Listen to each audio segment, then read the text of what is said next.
Makanya kasus ini tentunya harapan kita dari dulu adalah kasus ini segera selesai dan berkekuatan hukum tetap, supaya tidak ada lagi kecurigaan publik terkait proses yang terjadi di Kejaksaan Negeri.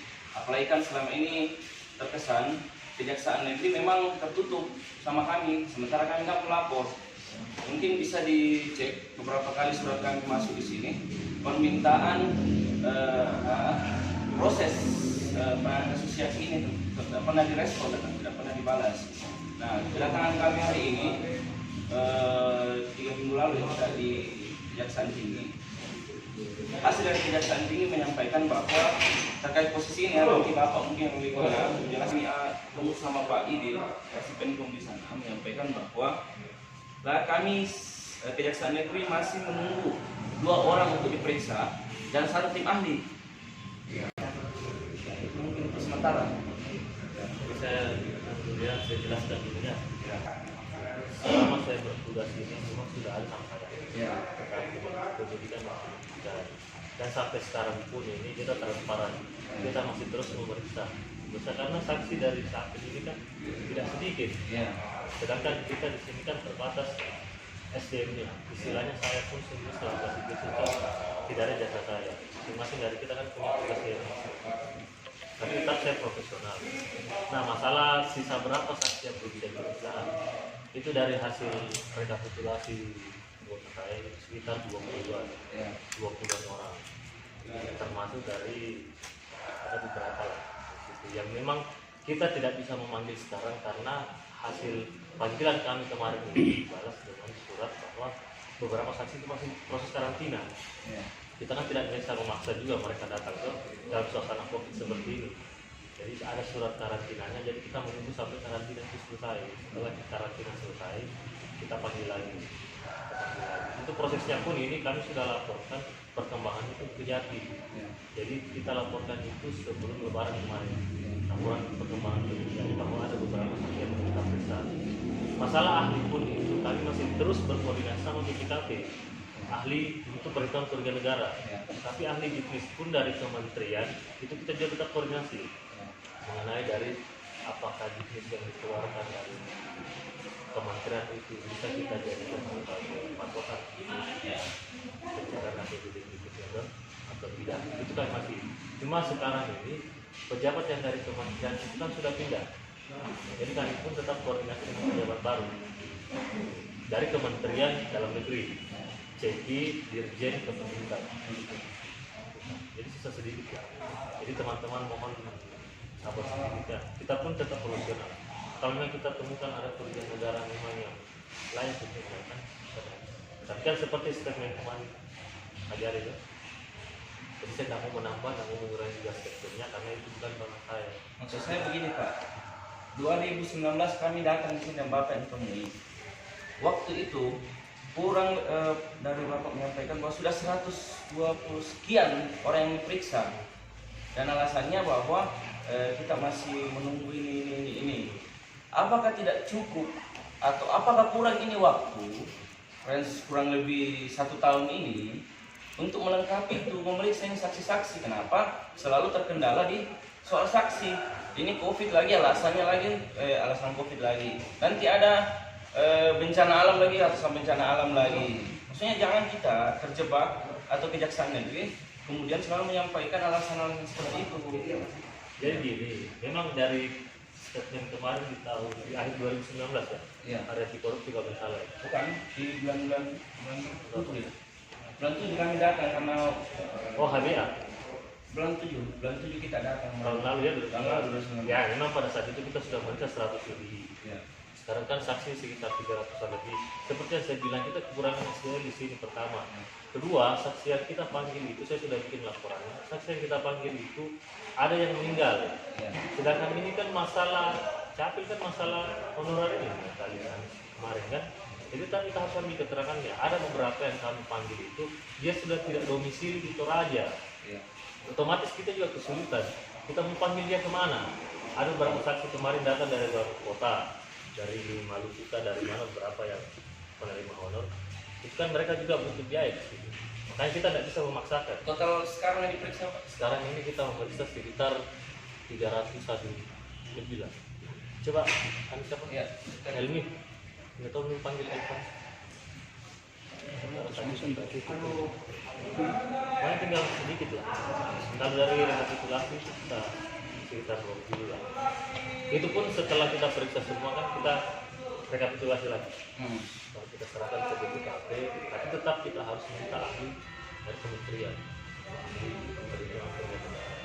Karena kemarin kan keterangan dari BPKP harus diperiksa semua penerima. Nah, penerima ini yang kita susah temukan. Karena ini tahun 2016, saya pun tidak ada di sini pada saat Memang susah ditemukan Pak, karena memang penerimanya juga fiktif. Nah, kalau masalah fiktifnya itu kan ada daftarnya sebenarnya. Ya. Tapi menurut saya apa yang ada di dalam penerima itu semua ada namanya. Ya. Ada orang. Kan Bapak yang akui Berapa waktu- total? Berapa total semua yang sudah diperiksa? Yang sudah diperiksa 300-an. Ya, kan Sisa Bapak berapa? Sisa berapa? Bisa 20. Ya kan Bapak kemarin yang akui waktu bulan 7 sama Pak mantan Kasinter bahwa memang penyaluran dana ini bermasalah, ada fiktif, ada yang kegiatannya 4 kali, padahal cuma 2 kali dia kegiatan, keduanya itu fiktif kan, jelas itu kerugian negara pasti, karena ada selisih.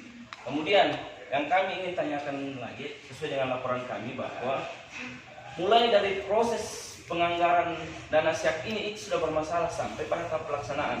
Yang kami ingin tanyakan, apakah proses pelaksanaan ini diperiksa juga? Mekanisme pelaksanaan yang Bapak sampaikan bahwa proses penganggaran ini sudah bermasalah dan bertentangan dengan perundang-undangan. Maksudnya kami mau clear nih dua, jangan cuma pelaksanaannya, tapi prosesnya juga, penganggarannya melalui SK parsial itu. Kalau masalah fiktif kan kemarin Itu kan pelaksanaan Pak, pelaksanaan. itu coba putar deh. Saya kayaknya tidak pernah katakan fiktif. Kalau mengatakan bahwa penerima ganda, mungkin saya pernah ya bilang. penerima ganda Pak. Kita Nah, kalau penerima ganda, cuma kan makanya saya bilang kita harus minta keterangan dulu ke kementerian Ya. masalah bisnisnya ini apakah bisa atau tidak. Ya. Itu kan tetap ahli yang mengatakan, bukan saya. Itu tetap ranahnya ahli. Kita kan secara teknis hukumnya saja, adakah di dalam sini kerugian negaranya atau tidak, itu aja. Kalau masalah fiktif, persoalan saya tidak pernah bilang. Tapi kalau penerima, Pengandaan. kalau penerima honor ganda, mungkin saya pun pernah. Tapi itu pun sekarang kita masih pelajari. Makanya saya bilang tetap harus kita periksa dulu semua yang penerima itu berapa kira-kira yang ganda. Nah, apakah dalam penerimaan ganda ini itu termasuk kerugian negara atau tidak, itu dari ahli kementerian mengatakan kalau bisa apa. Saya kan sendiri, jadi otomatis 300-an itu kan tidak satu hari itu saya bisa periksa ratusan orang. Yang kan kita nggak Ya. untuk 1 hari Ya. Pak. Dari 3 tahun yang lalu kan ini diproses. Kalau bulan 12 itu proses kalah. Pada saat saya Ya. masuk itu baru saya pegang. Kita jalan. Tetap kawal teman-teman, bantu saya kawal. Nah, kita kawal Pak. Pokoknya kalau ada Sebagai penanggung jawab penuh atas keluarnya anggaran ini, apa sudah ada tindak lanjut kejaksaan atau sudah diperiksa? kalau itu kan sebenarnya sudah masuk ke teknis. Ya. Tapi kalau masalah pemanggilan kan saya sudah bilang, tetap semua yang ada di dalam situ kita panggil. Berarti sudah dipanggil Pak, sudah diperiksa. Kalau Itu masalah, saja Pak konkretnya. kalau masalah itu nanti kayaknya ngomong aku sama Pak Hajar atau Pak Sinta. Saya kan sudah bilang kalau masalah yang begitu sebenarnya bukan wilayah saya. Kalau masalah teknisnya silakan sedikit, tapi kalau masalah pemanggilan nanti mungkin koordinasi sama Pak Hajar atau Pak Sinta. Karena jangan sampai saya salah ngomong. Nggak mungkin Bapak salah ngomong, Bapak yang Ya. penyidik di sini. Jangan sampai Bapak sih Pak begini, Bapak adalah orang yang paling paham ini proses dibanding Kejari. Saya tetap paham. Iya, Bapak yang paling paham. Tapi untuk masalah itu kan saya bilang ada pimpinan saya, jangan sampai saya ngomong di sini terus kan ada batasan-batasannya lah. Kalau masalah bilang saksi, Masyarakat bersama marah Bapak. Oh. Kalau ada yang mau nekan, ada yang mau mengintervensi, makanya kan dari awal kami bicara bahwa tolong kejaksaan terbuka. Kalau ada yang mengintervensi masyarakat dan atau raja ada di depan untuk bersama kejaksaan. kalau saya sih sampai sekarang belum ada intervensi. Tapi kalau masalah panggilan kan kita Sudah semua dipanggil, tahu, Pak. kita semua tahu Pak 01 kan ada di dalam daftar. Iya. Nah, jadi itu salah satu orang yang akan kita panggil dari 20 orang.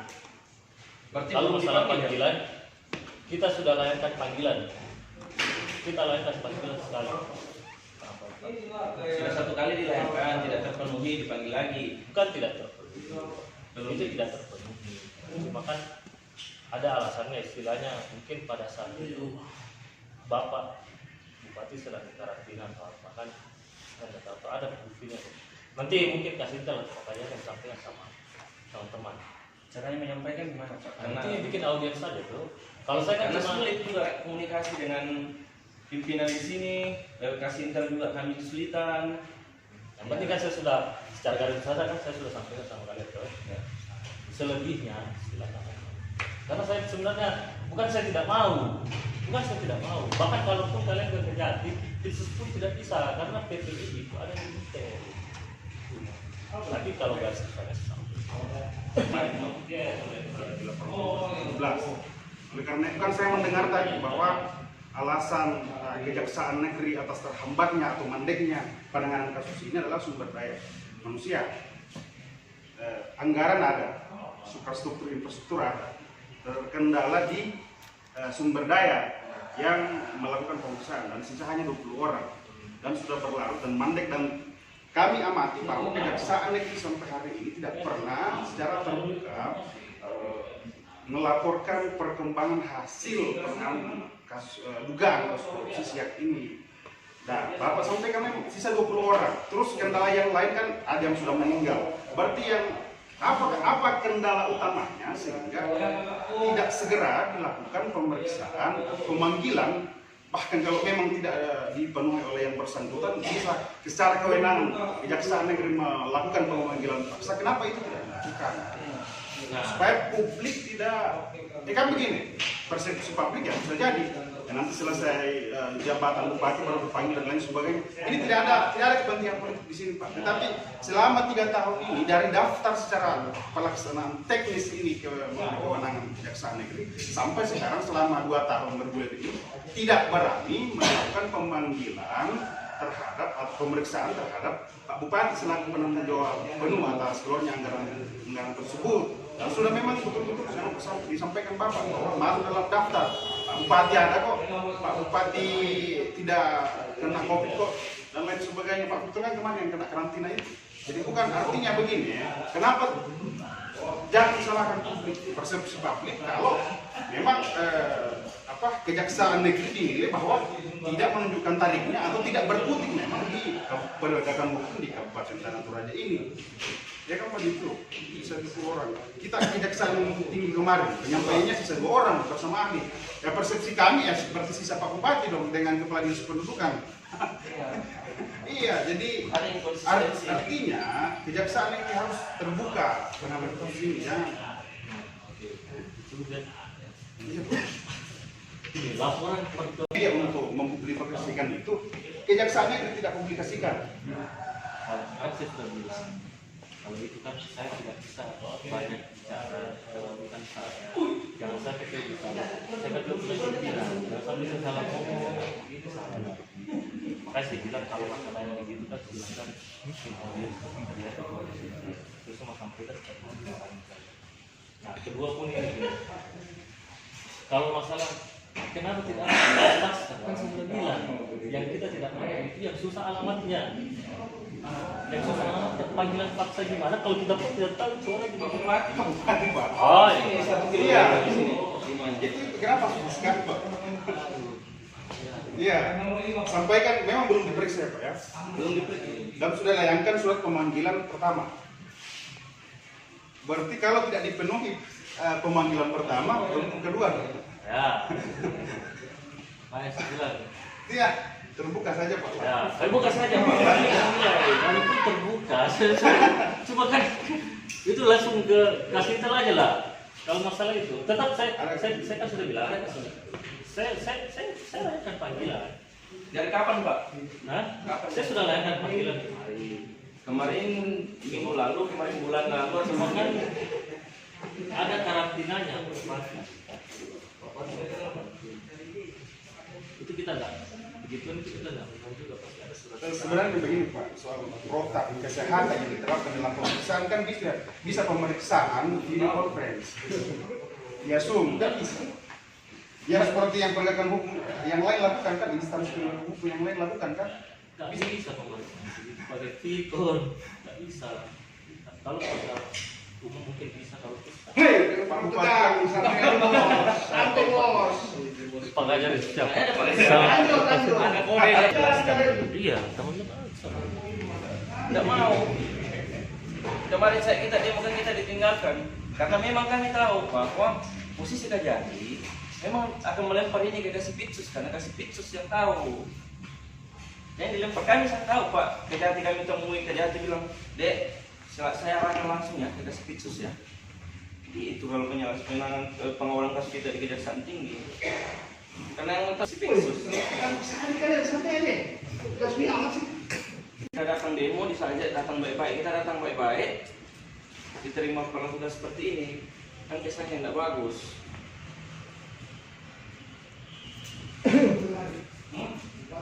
Kedua, karena Pak Bupati dan sisanya dari 20 orang yang masih hidup. Kan begitu. Oke, nanti saya sampaikan ke pimpinan begitu. Untuk dipanggil. Tadi kan Kasbi sudah jelaskan tadi. Ya. Sudah dipanggil 2 kali kan? Sudah 2 kali panggil bupati ya? Kalau Kasbi ngomong gimana? 2 kali saya. 1 kali. Oh, 1 kali. Kalau 2 kali. 1 2 kali. kali. Hah? 1 kali ya? Ada mana yang betul nih? Ada foto muka nggak? Dulu mau kasih lihat fotonya dia. Iya, kasih lihat situ. Kasih lihat. Ada fotonya dia, saya sengaja taruh. Ah. Coba lihat.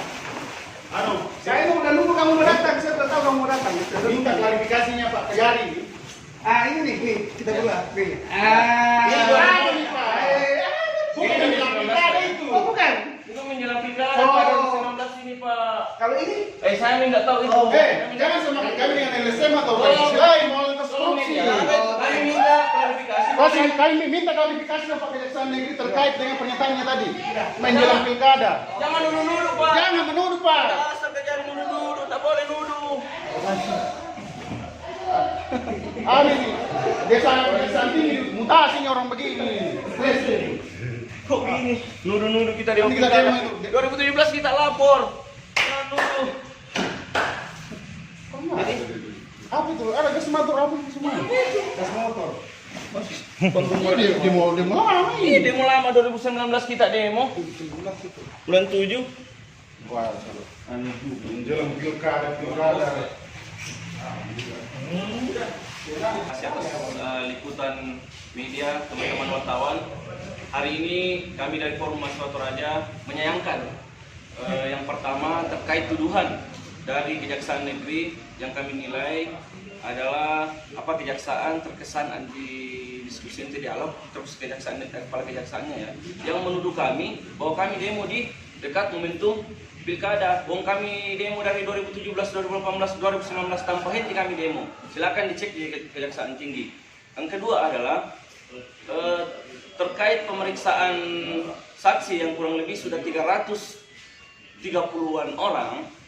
Ya kami mau sisanya itu dipercepat, termasuk pemanggilan orang yang benar-benar bertanggung jawab dalam munculnya kasus siak ini, yaitu Bupati Tanah Toraja yang memang benar-benar adalah orang yang bertanggung jawab atas keluarnya anggaran ini. Terus terkait dengan Kejaksaan Tinggi, penanganan kasus Kejaksaan Tinggi, kami mengapresiasi Kejaksaan Tinggi untuk segera mengusut tuntas terkait kasus kawasan hutan Mabongka yang sudah sampai pada tahap penyidikan. Itu saja. Mau tambahkan? jadi kami berkaitan dengan kasus seks ini sudah lama, bahkan sudah bertahun-tahun di meja penyidik dan sampai sekarang ada kejelasan. Nah, penegak hukum dalam hal ini adalah kejaksaan sudah menyampaikan bahwa tinggal 2 saksi yang mau diperiksa, tinggal 1 tim ahli yang mau didatangkan untuk dinaikkan ini statusnya. Nah, kita bisa mendengarkan tadi bahwa penyampaian daripada kejaksaan itu tidak real, bahwa yang disampaikan itu tidak sesuai dengan yang disampaikan di kejaksaan. Itu masih ada 20 tadi yang kemudian mau diperiksa. Sementara yang disampaikan di kejaksaan itu 2 saksi kemudian 1 tim ahli. Yang disampaikan di sini masih mau dilanjutkan sampai 20 yang mau diperiksa. Kemudian kami mendesak untuk mendesak Kejaksaan Negeri untuk memeriksa Bupati Tanah Toraja.